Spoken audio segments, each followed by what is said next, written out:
La question de Jésus à Bartimée. Ok. Notre texte de base, c'est Marc 10, verset 46 à 53, mais je vous invite à lire avec moi ces versets qui sont projetés, Marc 10, verset 46 à 48. Lisons ensemble. Ils arrivèrent à Jéricho, et lorsque Jésus en sortit avec ses disciples et une assez grande foule, le fils de Timée, Bartimée, mendiant, aveugle, était assis au bord du chemin. Il entendit que c'était Jésus de Nazareth et il se mit à crier, « Fils de David, Jésus, aie pitié de moi. » Plusieurs le reprenaient pour le faire taire. Mais il criait beaucoup plus fort, « Fils de David, aie pitié de moi. » Verset 49. Jésus s'arrêta et dit, appelez-le. Il appelait l'aveugle en lui disant, prends courage, lève-toi, il t'appelle. L'aveugle jeta son manteau et se levant d'un bond vint vers Jésus. Jésus, prenant la parole, lui dit, que veux-tu que je te fasse? Rabouni, lui répondit l'aveugle, que je recouvre la vue. Que veux-tu que je te fasse? C'est la question de Jésus à Bartimée. Nous venons de lire le texte. Jésus et ses disciples, ils arrivèrent à Jéricho. Jésus était en route vers Jérusalem. Le prochain péricope va nous parler de l'arrivée de Jésus, de l'entrée de Jésus à Jérusalem. Mais arrivé à Jéricho, Bartimée, mendiant, aveugle, pauvre, était assis à la porte de Jéricho. Bartimée. Qui est Bartimée? Chaque jour, selon son habitude, l'aveugle Bartimée est venu s'asseoir à la sortie de Jéricho pour mendier son pain. Je ne sais pas si c'était des amis ou des parents qui le conduisaient à la porte de Jéricho. Je ne sais pas s'il avait la possibilité de venir seul par habitude, mais la seule chose, c'est que chaque matin, régulièrement, Bartimée était à la porte de Jéricho et il laissait la porte de Jéricho chaque soir. Et la porte de Jéricho, c'est par là que passaient les gens qui voulaient se rendre à Jérusalem. Bartimée signifie fils de Timée. En araméen, le mot Timée, d'après certaines traductions, signifie impur. Bartimée, assis au bord du chemin, est en train de mendier. C'est vraiment l'exemple typique, l'exemple même de la marginalité. Bartimée était aveugle et pauvre, mendiant, et le père de Bartimée s'appelait comment? Timée. Son père, le nom de son père, c'était Timée. Et Timée signifie impur, quelqu'un qui est mendiant, quelqu'un qui est aveugle, quelqu'un qui est pauvre, assis à la porte de Jéricho. Le nom de son père, c'est impur, c'est quelqu'un qui est marginalisé, rejeté, c'est quelqu'un que la société n'accepte pas. C'est la porte de Jéricho. Jéricho a été mentionné pour la première fois dans le livre des Nombres. Nous faisons un petit peu d'historique sur Jéricho. Jéricho est considéré comme une des plus anciennes villes habitées du monde.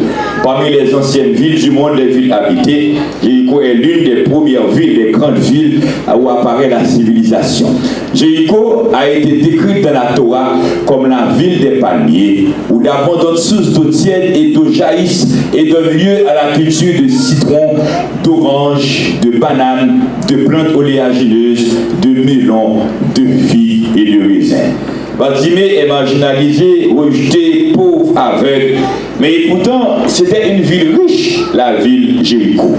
Jéricho, vous vous souvenez là, si on retourne dans Josué chapitre 5, la Bible nous parle de Jéricho pour la première fois dans Nombre, mais quand on arrive dans Josué chapitre 5, quand les enfants d'Israël venaient de traverser le Jourdain et rentraient à Jéricho, définitivement, ils ont laissé l'Égypte, définitivement, ils étaient libérés. Pourquoi? Et si vous vous rappelez bien, les enfants d'Israël se nourrissaient de la manne tombée du ciel pendant 40 ans.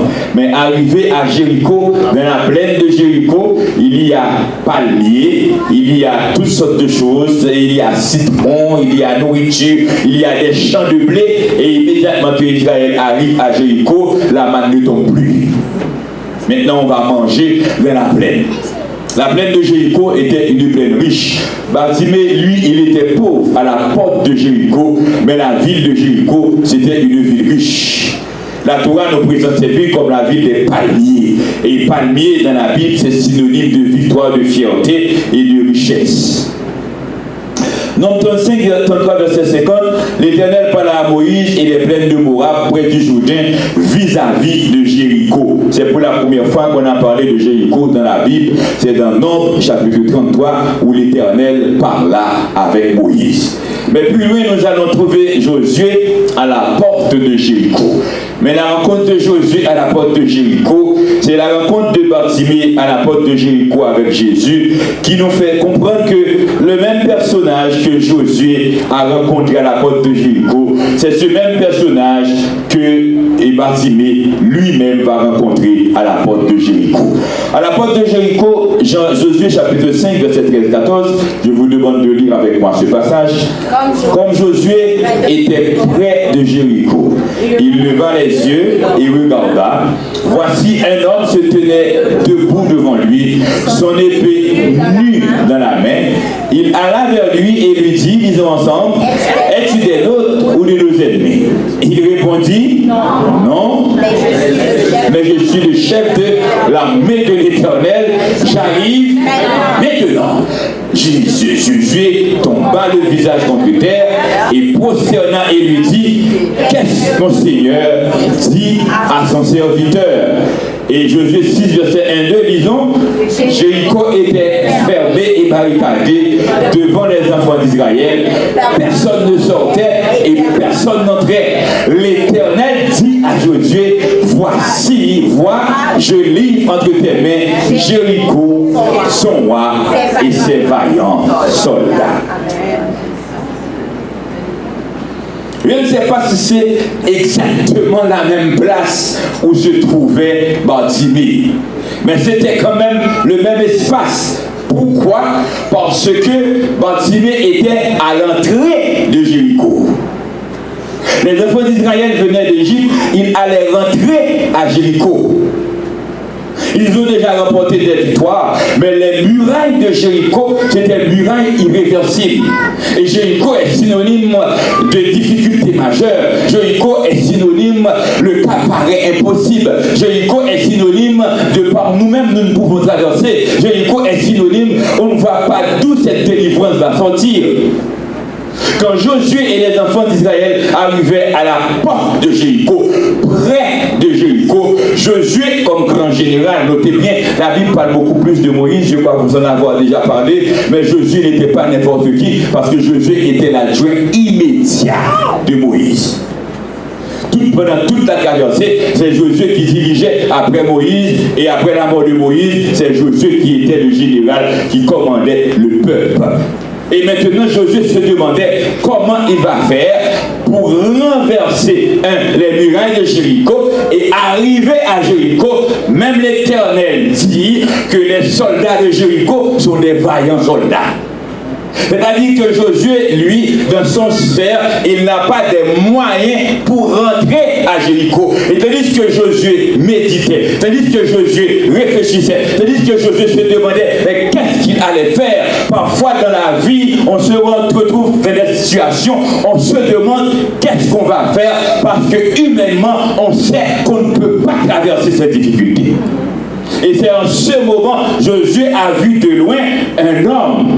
Et Josué est allé trouver cet homme pour lui dire, es-tu des nôtres ou des nos ennemis? Mais l'homme répondit, non, mais je suis le chef de l'armée de l'Éternel. Comment un homme est chef de l'armée de l'Éternel? Qui est cet homme? Et non seulement il s'identifie comme chef de l'armée de l'Éternel, il continue pour dire à Josué, j'arrive maintenant. Je viens d'où? Je viens d'où? J'arrive maintenant parce que le chef de l'armée de l'Éternel n'est pas sur terre. D'accord? Le chef de l'armée de l'Éternel n'est pas sur terre. J'arrive s'identifie comme chef de l'armée de l'Éternel. Il vient à peine d'y arriver. Josué tomba le visage contre terre. Et dès qu'on tombe le visage contre terre, général Josué, un homme de Dieu, c'est symbole d'adoration. Et Josué se prosterna et dit, qu'est-ce que mon Seigneur dit à son serviteur? Mais allons plus loin. Josué 6, verset 1 et 2, Jéricho barricadé, etc. Il n'y a pas moyen de rentrer à Jéricho. Personne ne rentrait, personne ne sortait. Le roi de Jéricho a pris toutes les dispositions. Les soldats de Jéricho sont en condition D parce qu'on est au courant de ce que Dieu a fait avec Israël pour renverser les autres nations. Et Jéricho a pris toutes les dispositions. Et bien au verset 2, la parole de Dieu nous dit, l'Éternel dit à Josué. Mais qui parlait à Josué? Dans Josué 5, les derniers versets. Le chef de l'armée de l'Éternel. Qui est-il? Jésus. La Bible, là, le verset ne dit pas c'est Jésus. C'est ici qu'on étudie la Bible. Le verset ne dit pas c'est Jésus. Est-ce que vous voyez Jésus écrit ici? Il n'y a pas Jésus ici. Restons dans le verset. Que dit le verset? Le verset nous dit, Josué devant la Dieu, regarda et voici un homme. Et cet homme est le chef de l'armée de l'Éternel. Parce que quand Josué lui a dit, qui est-il? Il a répondu, je suis le chef de l'armée de l'Éternel. Et dans Josué 2, cet homme, chef de l'armée de l'Éternel, Josué 6, verset 2, qu'est-ce que nous lisons? L'Éternel dit à Josué, vois, je livre entre tes mains Jéricho et son roi et ses vaillants soldats. Un homme, cet homme est chef de l'armée de l'Éternel. Et cet homme, chef de l'armée de l'Éternel, est l'Éternel. Vous ne voyez pas? Est-ce que vous voyez? Est-ce que vous voyez? Prenez un peu de patience pour que vous puissiez voir. Un homme, je dis voir un homme, cet homme dit qu'il est chef de l'armée de l'Éternel. La question de Josué, qu'est-ce que mon Seigneur dit à son serviteur? Et comme réponse, ça c'est la réponse à la question de Josué. Josué 6, verset 2, c'est la réponse. Qui répond Josué? Et qu'est-ce que vous lisez? Lisez Josué 6, verset 2. Qui répond Josué? L'Éternel. Il y a des gens qui ont peur de le dire parce qu'ils ont des choses en tête. On refuse d'admettre qu'un homme est chef de l'armée de l'Éternel et l'Éternel. Exact. On refuse de le dire. Mais cependant, la Bible est claire. Là, c'est un homme. Debout, Josué est allé le rencontrer. Cet homme est chef de l'armée de l'Éternel.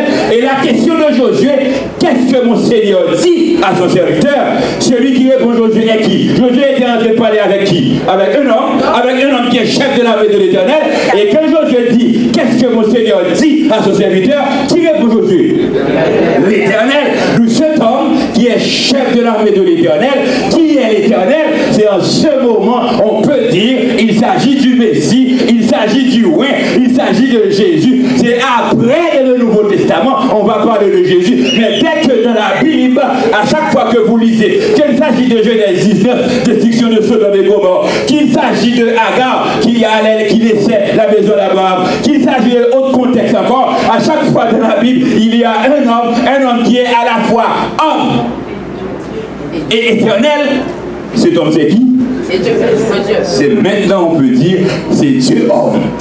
Et Dieu homme, c'est seul Jésus le Messie qui est Dieu homme. C'est en conclusion, on peut arriver à la conclusion pour dire que c'est Jésus. Josué était à la porte de Jéricho. Bartimée était à la porte de Jéricho. Le même personnage que Josué a rencontré à la porte de Jéricho, c'est ce même personnage que Bartimée a rencontré à la porte de Jéricho. Amen. C'est pas moi qui dis. C'est la Bible qui dit, homme, chef de l'armée de l'Éternel, éternel. Et puis, je lis, Jéricho entre tes mains, son roi et ses vaillants soldats. Josué ne savait quoi faire. Lui ne savait pas comment il allait rentrer à Jéricho. Nous n'allons pas tout rester là. Ce n'est pas vraiment le thème de notre message, nous allons retourner dans Bartimée et Jésus. Mais je ne peux pas passer sous silence le fait que la grande muraille de Jéricho, la grande armée de Jéricho, le défi est trop fort pour Général Josué, mais l'Éternel dit, je livre entre tes mains Jéricho, son roi, ses vaillants soldats. Une fois que l'Éternel dit à Josué, je livre Jéricho entre tes mains, on n'a pas besoin de savoir comment Josué va faire pour entrer. Jéricho est déjà vécu. Entre-temps, l'armée de Jéricho est en place. Entre-temps, les murailles de Jéricho sont là. Mais ils sont déjà livrés. Parce que l'Éternel les a livrés. Quand Dieu vous dit que vous avez la victoire, vous avez la victoire. On n'a pas besoin de savoir ce qu'on va faire, mais Dieu donne la victoire. La seule chose qu'on doit faire, c'est de rester à l'écoute de l'Éternel. C'est d'utiliser la stratégie de l'Éternel. Parfois, nous en tant qu'humains, nous avons notre stratégie. Nous savons, voici comment nous devons faire pour réussir. Et par le temps qui court, généralement pour réussir, on a tendance à passer par des sentiers détournés. Et nous aussi, nous avons tendance à passer par des sentiers détournés. Ou bien à utiliser les techniques naturelles, les techniques normales. C'est ainsi qu'on fait pour gagner une guerre. On mobilise son armée, ses soldats, son arsenal, et puis il y a guerre, on va se battre et ensuite on va gagner. Mais dans cette bataille, pour gagner, la stratégie de l'Éternel, c'est faire le tour des murailles, c'est louer l'Éternel, c'est sonner les trompettes avec les sacrificateurs devant. Et à ce 7e jour, on fait le tour 7 fois, on fait le tour des murailles. Après avoir fait le tour des murailles à 7 reprises, on crie, on loue l'Éternel et les murailles de Jéricho seront renversées. Est-ce qu'on peut gagner une guerre ici? Est-ce qu'on peut gagner une guerre ici? Hello? Est-ce que normalement on peut gagner une guerre ici? Non. Normalement on ne gagne pas une guerre ici. Mais quand l'Éternel dit de le faire ainsi, on doit faire ainsi pour réussir. Amen. La façon que vous pensez que vous allez réussir, ce n'est pas forcément cette façon que vous allez réussir. Vous allez réussir comme Dieu veut que vous réussissiez. Amen. C'est la stratégie de l'Éternel qui est la meilleure. Et je vous invite à suivre la stratégie de l'Éternel. La stratégie de l'Éternel, c'est de vous remettre à Dieu. La stratégie de l'Éternel, c'est vous engager à servir Dieu. La stratégie de l'Éternel, c'est obéir à Dieu et Dieu s'occupe de vous. La stratégie de l'Éternel, c'est engager avec Dieu. On prend l'engagement avec Dieu, on se fait baptiser, on sert Dieu de manière sérieuse. Et si on n'est pas disposé à servir Dieu de manière sérieuse, je ne vous conseille pas. Engagez-vous avec Dieu, prenez Dieu au sérieux et Dieu vous prend au sérieux. Amen. Et si vous ne prenez pas Dieu au sérieux, vous êtes à l'église, c'est perte de temps. Dieu va toujours faire grâce. Tu peux toujours te confesser et au dernier moment d'être sauvé. Mais si quelqu'un dit qu'il est chrétien, adventiste du 7e jour, il est à l'église, il ne prend pas Dieu au sérieux, il ne fait que gaspiller sa vie. C'est du temps perdu. Et parfois j'aime dire, au lieu que quelqu'un vienne pour servir Dieu, dit les commandements, dit l'église, et puis on reste dehors dans toutes les histoires, on fait toutes les choses. On a une double vie, c'est préférable de rester dehors et de dire que vous êtes dehors. On fait tout au dehors. À Dieu le plaise, vous avez fait votre choix. C'est tout pis, on donne tout pis. C'est soit on est avec Dieu ou on n'est pas avec Dieu. Mais lorsqu'on a choisi Dieu, c'est le choix de la réussite. Amen. Et votre réussite est d'abord spirituelle. Et ensuite vient le matériel. Dieu n'est pas seulement au ciel, mais Dieu est sur terre et Dieu prend soin de ses enfants. Amen. Maintenant, retournons encore à la porte de Jéricho, où Bartimée était assis, cet aveugle mendiant, et qui le savait ce qu'il devait faire pour retrouver la vue. Et pour Bartimée, il était condamné dans son état. Bartimée a crié, fils de David, Jésus est pitié de moi. Cet homme qui est chef de l'armée de l'Éternel, qui est l'Éternel, là il est fils de l'homme. Dans Josué, là il est fils de l'homme, mais là, dans Marc, c'est fils de Dieu comme moi. Si on n'a pas suivi la série, ce sera difficile de comprendre ce que je dis. Fils de Dieu, c'est le roi d'Israël qui est loin, descendant de David, le Messie pour délivrer Israël. Et quand Bartimée a crié fils de David, cela veut dire que Bartimée, l'aveugle à la porte de Jéricho, reconnaît que Jésus est le Messie. Amen. Parce que, selon les prophéties, dans l'histoire d'Israël, le Messie sera fils de David. C'est un fils de David qui sera roi. C'est un fils de David qui sera roi. C'est un fils de David qui sera Christ. Et quand Bartimée dit fils de David, c'est le Messie qu'il dit. C'est le roi qu'il dit. C'est Christ qu'il dit parce que c'est lui qui devait venir pour délivrer Israël. Bartimée entendit que Jésus de Nazareth, que c'était Jésus de Nazareth qui passait dans la foule. Et il se mit à crier, fils de David, Jésus, aie pitié de moi. Verset 48, disons ensemble.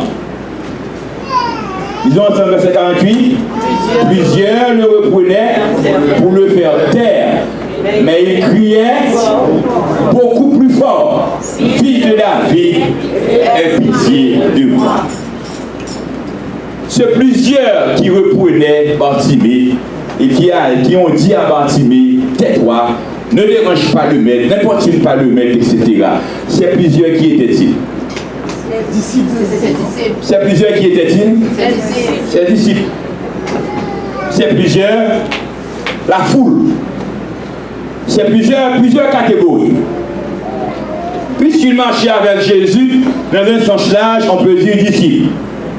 Mais cependant, parmi les plusieurs, parmi ces plusieurs-là, il y avait aussi des Juifs qui marchaient derrière Jésus et qui n'acceptaient pas encore vraiment Jésus comme Messie.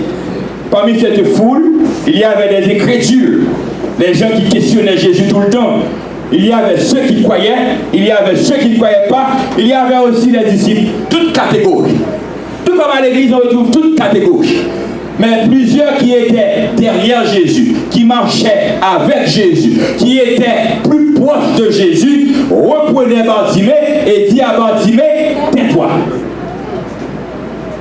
Mesdames, Messieurs, chers amis, chers frères et sœurs, on ne sert pas Dieu selon le désir ou la fantaisie de la foule. Aujourd'hui, l'Église a tendance à perdre sa vocation parce qu'à tous les niveaux de l'administration, pasteur ou autre, on veut plus plaire à la foule au lieu de faire la volonté de Dieu. Mais c'est cette foule qui a dit à Bartimée, tais-toi.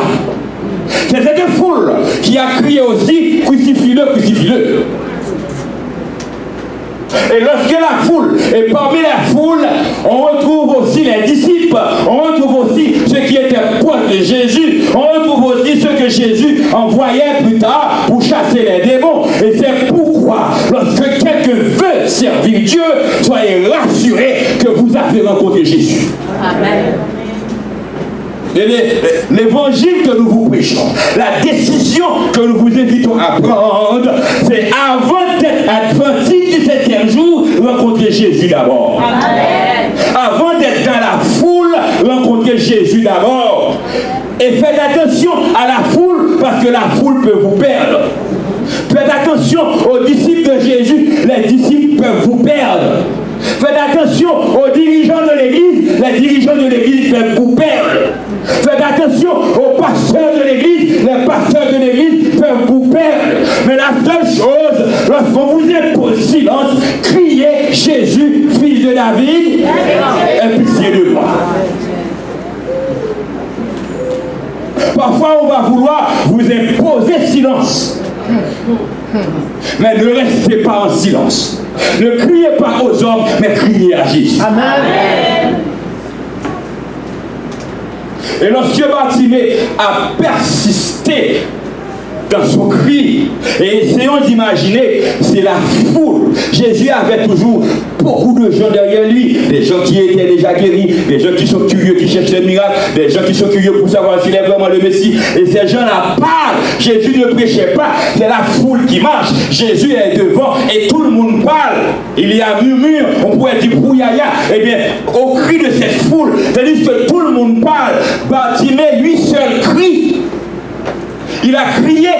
première fois, Jésus n'a pas entendu, je suppose, mais connaissant qui est Jésus, avant même que Bartimée criait, Jésus le savait déjà. Amen. Il a crié une deuxième fois, il a persisté à crier, même lorsqu'il y avait beaucoup de bruit par la foule, seul Bartimée a pu crier pour couvrir toute la foule. Et Bartimée apprend que dans la foule qui passe devant lui se trouve effectivement Jésus de Nazareth. Sentant profondément sa pauvreté et sa misère, il crie, il implore pitié, pitié de la part du fils de David, pitié à la porte de Jéricho. Il insiste, son cri domine le bruit de la foule, d'autant plus fort qu'on essaie de le faire taire. Et pour demander à Bartimée de se taire, c'est qu'il était nuisible pour la foule. Il dominait la foule. Aussitôt, il attire la compassion du Seigneur et sa parole de consolation et de guérison. Bartimée est aveugle, il ne voit pas, mais il entend. Grâce à son écoute, il voit avec les yeux de son cœur, avec les yeux de sa foi, il voit que Jésus est le Messie. Et d'autres qui ont leurs yeux n'ont pas pu voir que Jésus est le Messie. Mais Bartimée a crié, fils de David, aie pitié de moi. La foule ne voit pas comme l'aveugle. Ses yeux sont ouverts, mais si elle est avec Jésus, son cœur est encore noyé dans l'obscurité. Entre la foule et Bartimée qui voyait mieux. Apparemment la foule voyait, mais cependant le cœur de la foule se noyait dans l'obscurité. Mais Bartimée a vu Jésus avec les yeux de son cœur, même lorsque ses yeux étaient aveugles. Elle demande à l'aveugle de se taire. La foule demande à l'aveugle de se taire. Elle demande à l'aveugle de ne pas crier sa foi. Mais Bartimée cria encore plus fort. La foule repousse l'aveugle. Jésus l'accueille avec douceur et compassion. La foule, l'aveugle semble crier plus fort que la foule. Lorsqu'on vous rejette, Jésus vous accueille. Amen. Lorsque les hommes vous rejettent, Jésus vous accueille. Lorsque la foule vous rejette, Jésus vous accueille. La foule repousse l'aveugle, mais Jésus l'accueille avec douceur et compassion. Ensuite, c'est le dialogue entre Jésus et Bartimée. Jésus veut t'écouter. J'aime la scène parce que ce Jésus qui passait à la porte de Jéricho, notez bien il est le chef de l'armée de l'Éternel. Ce Jésus qui passait à la porte de Jéricho, Josué 6 nous dit, c'est l'Éternel lui-même, la foule derrière lui. Vous vous imaginez le Dieu tout-puissant, le Dieu créateur, le chef de l'armée de l'Éternel, l'Éternel lui-même traversait. Quand vous criez à l'Éternel, l'Éternel vous entend et pourtant les autres refusent de vous entendre. Et non seulement l'Éternel entend, Jésus n'a pas seulement entendu, mais Jésus s'arrêta. Amen. Dieu sur son trône, lorsque ses enfants crient, il penche ses oreilles pour écouter ses enfants. Et lorsque son cortège passe, il va arrêter le cortège pour écouter le malheureux qui crie. Et le dialogue commence. Et c'est important pour vous d'entrer en dialogue avec l'Éternel, parce que votre délivrance, c'est en dialoguant avec l'Éternel. Le dialogue avec l'Éternel pour vous aujourd'hui, c'est quoi? Hello?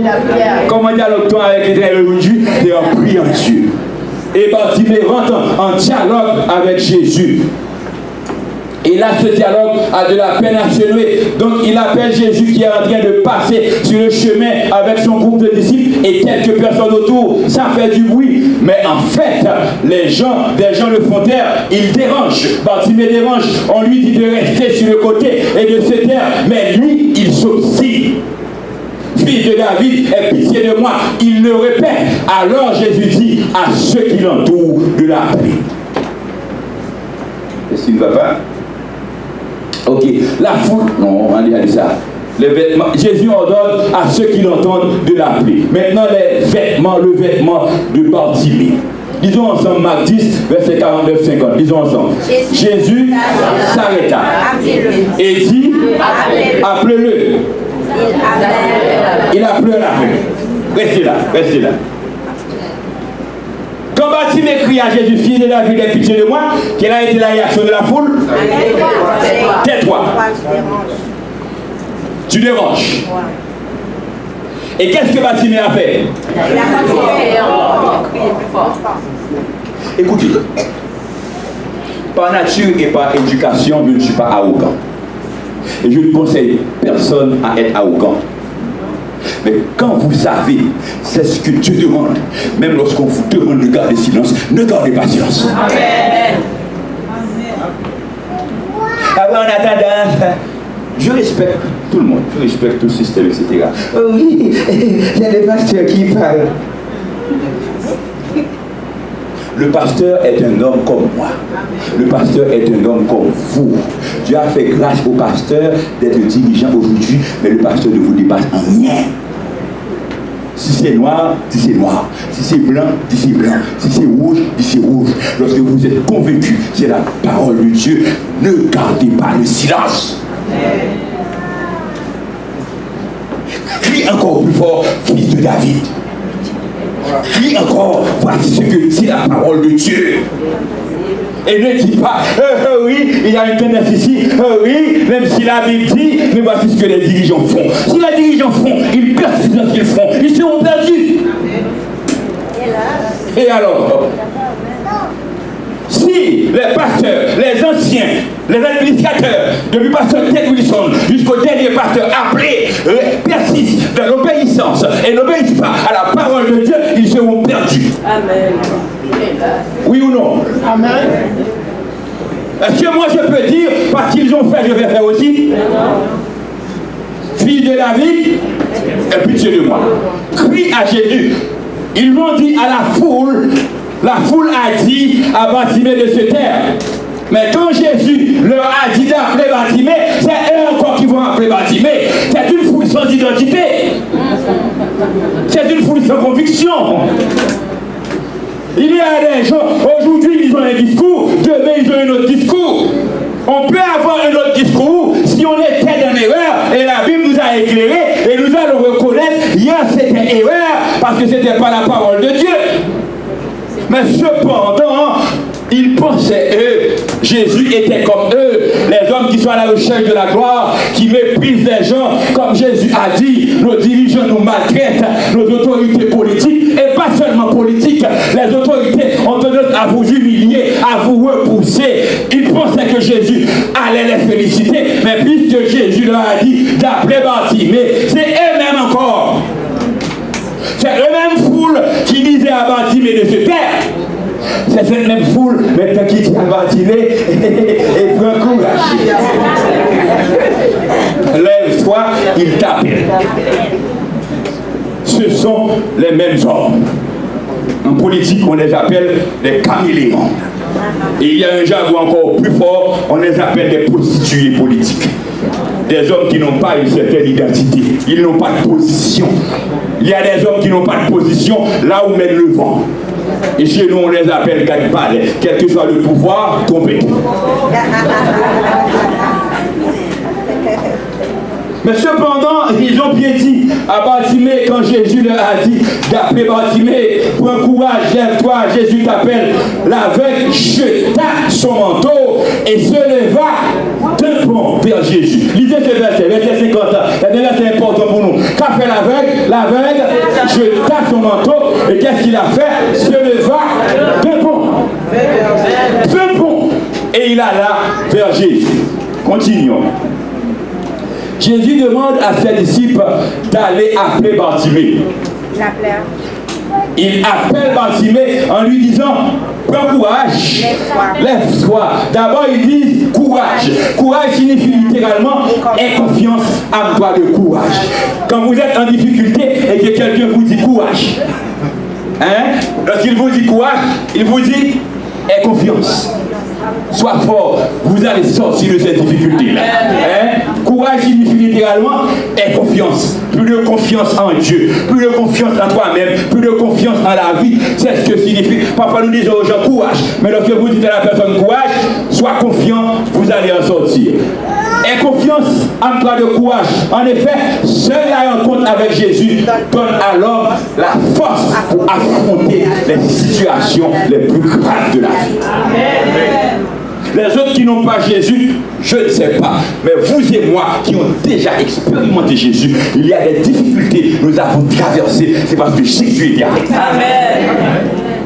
Et seule la rencontre avec Jésus vous donne la force pour affronter les situations les plus graves. Il y a des gens qui sont fous, vous pourriez être fous aussi. Il y en a qui ont connu la dépression, vous pourriez être dans le même état qu'eux. Il y a des gens qui se sont suicidés, ça pourrait vous arriver, mais votre rencontre avec Jésus vous a fait du bien. Amen. Et Jésus va rencontrer Bartimée et il nous dit à Bartimée, lève-toi.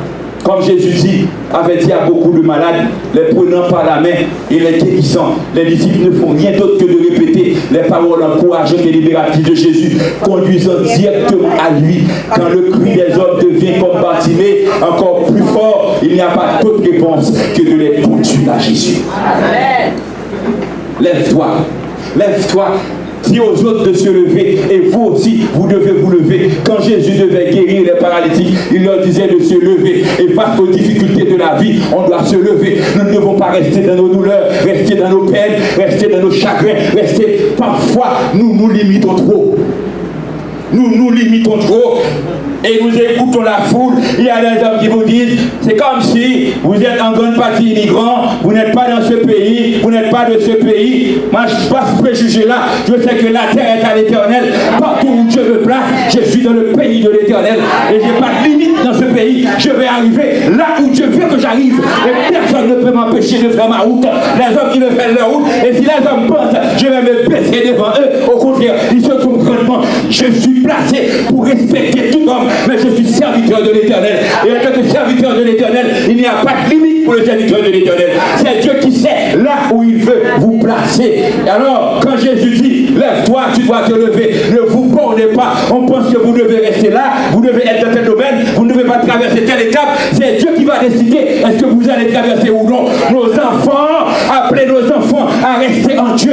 Dans le cas contraire, ils seront de la prison fédérale pour drogue. Mais quant à nous, notre objectif, notre idéal, c'est que nos enfants soient universitaires, qu'ils aient un doctorat, qu'ils occupent la meilleure position dans ce pays. Ils vont se placer là où Dieu veut qu'ils soient. Il n'y a pas de limite pour nous parce que nous sommes des enfants de Dieu. Ne nous limitez pas. Nous devons nous lever. Nous lever. Ne restez pas. Oh, moi, ça, c'est pas ma place. Oh, oui, je ne peux pas faire ça. Oh, oui, je ne suis pas ci, je ne suis pas ça. Lorsqu'on est enfant de Dieu et quand Dieu dit oui, vous êtes capable. Amen. Et c'est pourquoi la plus grande erreur, c'est de s'éloigner de Dieu. La plus grande erreur, c'est d'écouter la foule. La foule au dehors, la foule au dedans, qui vous dit c'est moderne, qui vous dit vous êtes au Québec. Dieu n'est pas au Québec, mais Dieu est au ciel. Amen. Le Dieu que nous servons est au ciel. Il n'est pas dans le bureau de la Fédération à Longueuil ou dans le bureau de la Conférence Générale à Maryland. Il est là ce matin à Béthanie. Il est dans votre chambre, il est avec vous. Soyez rassurés que vous êtes en ordre avec Dieu. Amen.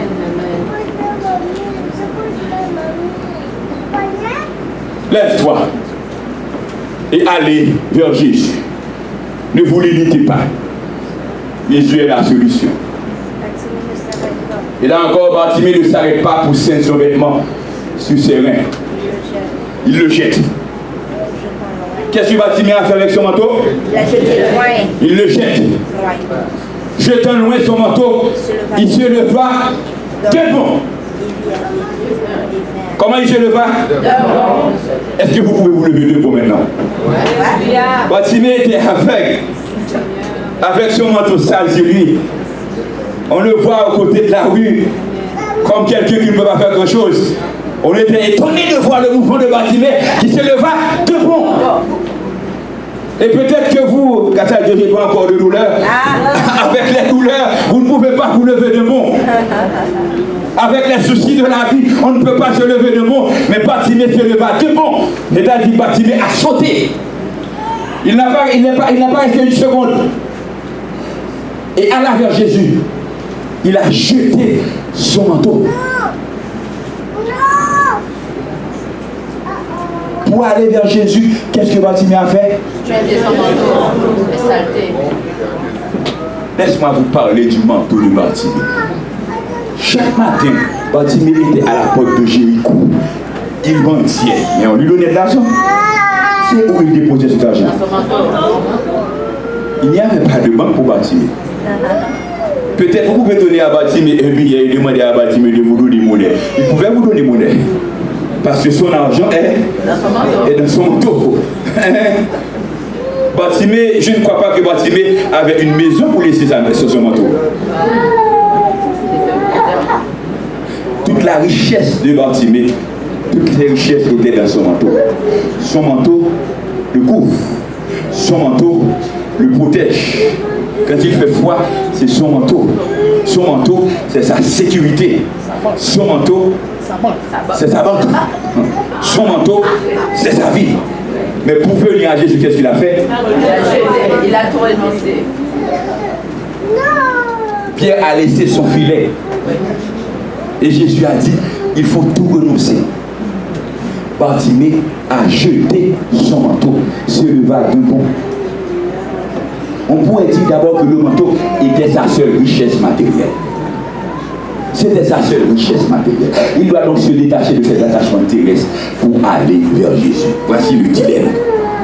Pour aller vers Jésus, on doit laisser son attachement terrestre. On pourrait dire aussi que son manteau représente sa protection extérieure. Et pour suivre le Christ, il faut abandonner cette dérisoire assurance terrestre pour faire confiance à Dieu et se risquer à la suite de l'action. À la suite de Jésus-Christ. À la suite de Christ. Les protections que nous avons sur terre, ce que nous considérons comme sécurité, c'est dérisoire. Ça ne peut pas vraiment nous protéger.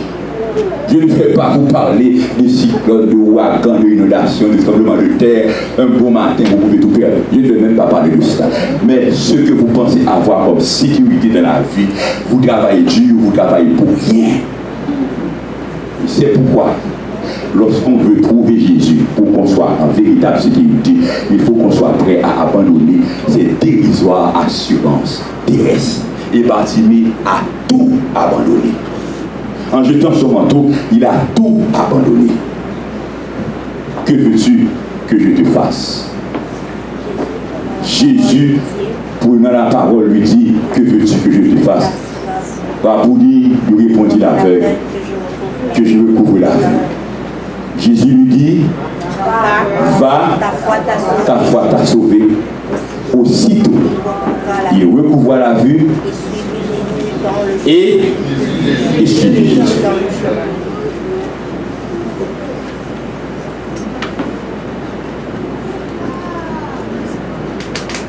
Laisse-moi continuer pour terminer. Jésus lui rend la vue, non sans faire remarquer l'importance de la foi de cet homme dans sa guérison en lui disant, va, ta foi t'a sauvé. Expression que Jésus emploiera à plusieurs reprises dans ses miracles. Jésus lui a dit, va, lui laissant ainsi pleine liberté. Jésus n'a même pas demandé à Bartimée de le suivre. La semaine dernière aussi, Jésus n'avait pas même demandé au démoniaque de le suivre. C'est le démoniaque qui a décidé, Jésus l'a envoyé. C'est Bartimée lui-même qui a décidé de suivre Jésus. Mais Bartimée, qui est guéri de son infirmité, va utiliser sa santé retrouvée pour suivre celui qui est maintenant son maître, Jésus, fils de David, mais surtout fils de Dieu. Le Dieu que je vous invite à servir, c'est le Dieu qui vous a délivré. Amen. Et c'est pourquoi la priorité, c'est de rencontrer Dieu d'abord.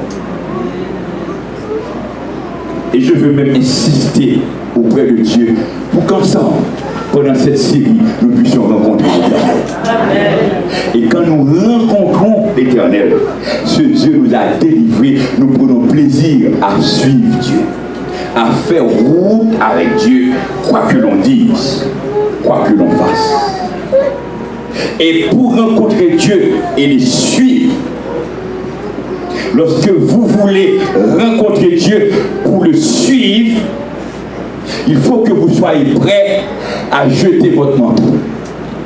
Le manteau avec tout ce que vous avez comme richesse dans ce manteau, ou bien le manteau avec tout ce que vous avez comme saleté, comme impureté, comme péché ou comme mauvais dans le manteau. Parfois, nous disons que nous ne pouvons pas nous engager parce que voici les obstacles. Mais ces obstacles-là, ils sont contraires à la volonté de Dieu. Et certaines fois, au lieu de jeter notre manteau, nous préférons rester sous le poids du manteau. Et sous le poids de ce manteau-là, nous vivions mal avant, nous continuons à vivre mal, et pourtant Jésus vient pour nous libérer, nous restions sur le poids de nos manteaux. Et c'est pourquoi aujourd'hui, mesdames, messieurs, frères et sœurs bien-aimés, le seul appel que j'ai pour vous, c'est jeter votre manteau et suivre Jésus. Amen. Bartimée a jeté son manteau, Jésus l'a guéri et il a suivi Jésus. Ce matin, ou bien ce midi pour terminer, je veux prier avec ceux qui veulent jeter leur manteau, dire à Jésus qu'est-ce qu'ils veulent que Jésus fasse pour eux et qui sont prêts à suivre Jésus. Je ne connais pas le manteau de David, mais Bartimée s'est levé d'un bond. Il a jeté son manteau. Il est venu à Jésus. Que veux-tu que je fasse pour toi? Que je recouvre la vue. Il a recouvré la vue.